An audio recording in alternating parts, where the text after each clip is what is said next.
Et 3, c'est parti. 3, 2, silence, s'il vous plaît, silence. 0. Monsieur le Président, bonjour. Bonjour.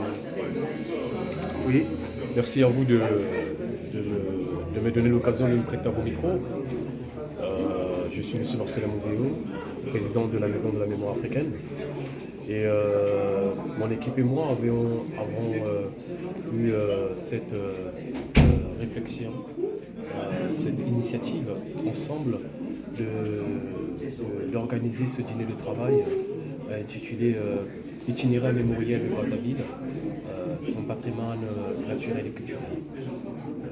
Il est question pour nous aujourd'hui de parler du Congo-Brazzaville, mais en parlant du Congo-Brazzaville, nous parlons en général aussi de l'Afrique. À l'heure où les questions géopolitiques deviennent tellement urgentes, nous savons très bien que l'Afrique a toujours eu une réponse à donner. Et l'histoire, qui est le témoin essentiel de notre existence, a évidemment ce signal à nous rappeler, notamment à travers Brazzaville, qui a été capitale de la France libre. Et tous ces joueurs Brazzaville, même si aujourd'hui on ne l'enseigne pas dans les établissements scolaires, mais aussi par ailleurs, nous sommes conscients que lorsque la France n'avait plus de capitale comme telle, pendant l'invasion nazie, Brazzaville a abrité cette capitale française. Brazzaville a été l'appel à la résistance. Brazzaville a été l'appel à tous ces soldats morts pour une cause qu'ils ne connaissaient pas, mais pour l'amour des autres. Et tout ça s'est passé à Brazzaville.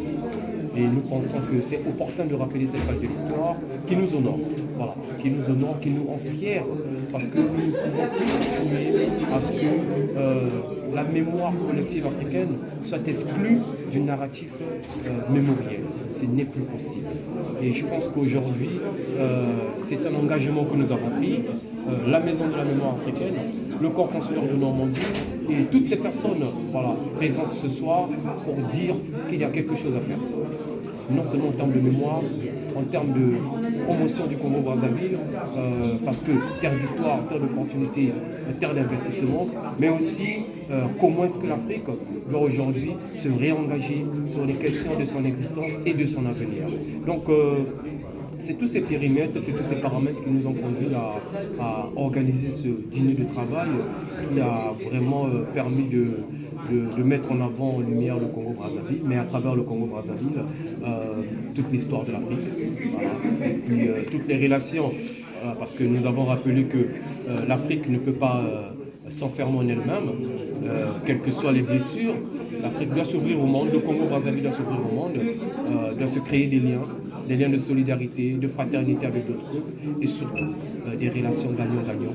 Parce qu'aujourd'hui, les questions, c'est de dignité, de fierté, et ne plus question d'exclure l'Afrique dans le discours du monde. L'Afrique a sa place, l'Afrique a son mot à dire, et je pense que nous, cette génération d'aujourd'hui, nous allons mener ce combat, et nous allons le mener à bien. Merci. En termes de retombées, qu'est-ce que vous attendez concrètement? Mais en termes de retombées, c'est un plaidoyer. C'est un plaidoyer que nous faisons. C'est une prise de conscience d'abord collective. Tout un chacun doit prendre conscience parce que, je le dis haut et fort, l'ennemi de l'Afrique, c'est l'Africain.